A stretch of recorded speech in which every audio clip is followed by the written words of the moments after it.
And because this moment is all we have, then so long as we are living, it will always be possible to begin again. In this moment, to begin again. As if the past doesn't exist, because it doesn't. This video is for anyone out there who wants to get into a regular meditation practice but can't seem to quiet those negative trains of thought. You know that voice on the inside that seems to stir up fear or criticize your every move? Somehow, oddly, more harshly than your most problematic parent would use to criticize you? That voice is the voice of your inner critic, and mantra meditation is perfect for that. By the end of today's video, I want you to walk away with an understanding of at least 3 things: what mantra meditation is, why it's uniquely suited for you, and 3 simple yet powerful mantras you can apply in your practice today. These are all mantras I use on a regular basis, and I'm going to tell you why I've chosen these 3. So, if any of what I've just said sounds good, keep watching and consider giving this video a like. Let's begin with the definition. Mantra meditation is a form of meditation that involves the continuous repetition of a syllable, word, or phrase, either in your head or out loud. This chosen syllable, word, or phrase, of course, is your mantra. Mantra meditation has various subtypes, but what they all share in common is the following process. You begin with the object of your attention being the repetition of your mantra. As you repeat your mantra, you will find that it increasingly becomes more effortless to sustain. You will eventually settle into a place of open awareness, a place where instead of actively focusing on the repetition of sounds, you are simply receiving them like a mirror of consciousness, receiving the sounds as they vibrate through you. The place that you're in now is something like a trance. It's your new normal resting state, a state of inner peace where the noise of your ego has dissipated. And it's a wonderful place to be. But I want you to know that what I've just listed is not a step-by-step guide. It's not guaranteed to happen for you the first time you meditate this way. What I've just listed is a description of a process that organically takes shape over multiple sessions of practice. This is a sort of thing that you have to practice to grasp.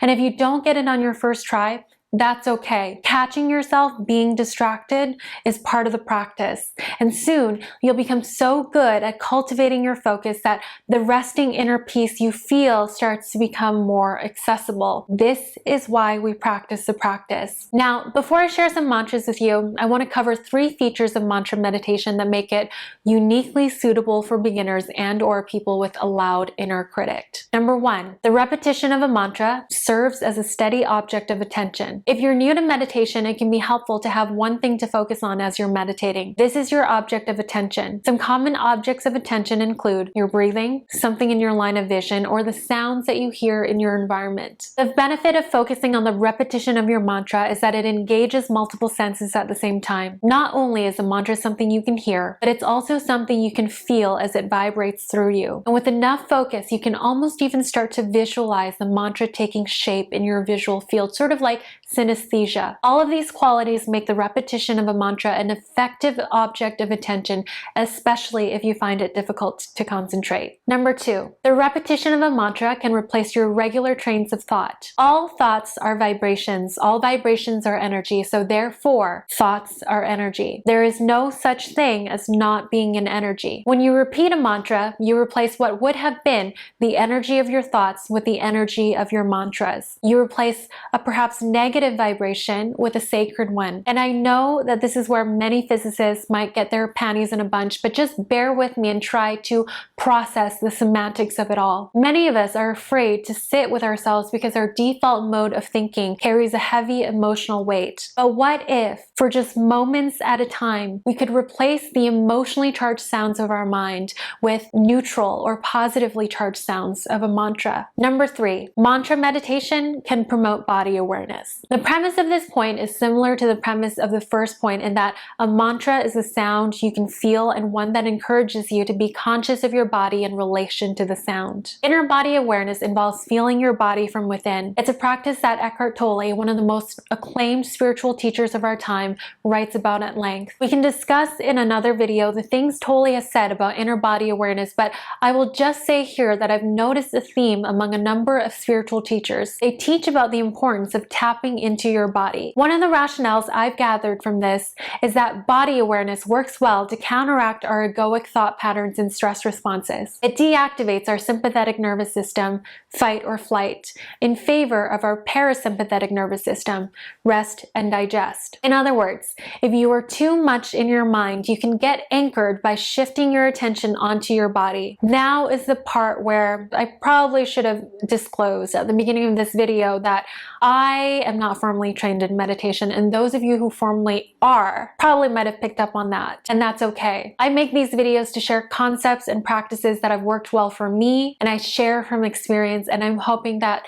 the way that I communicate some of these ideas will register with at least some of you guys, and if that is the case, then it makes all of this worth it. I'm not trying to sell coaching services or anything. That's not my MO here. So hopefully you can give me a little bit of a pass. Now, here are 3 mantras that I personally use. Number 1, Om. Om is a sacred syllable in Hinduism and other Indian religions. The Om sound is simple to utter, simple to repeat, and creates a deep vibration. All of these traits make it an effective starter mantra to use. Number 2, 1. It's similar to Om, but it actually has meaning for me. When I chant it, I like to tap into the feeling of how I'm really one with the universe, one with all that I'm surrounded by, one part of a collective consciousness that is far above my pay grade. Now, it might sound strange that I like to remind myself of how small I really am, but I actually find it empowering. Unlike positive affirmations where you stand in front of a mirror and tell yourself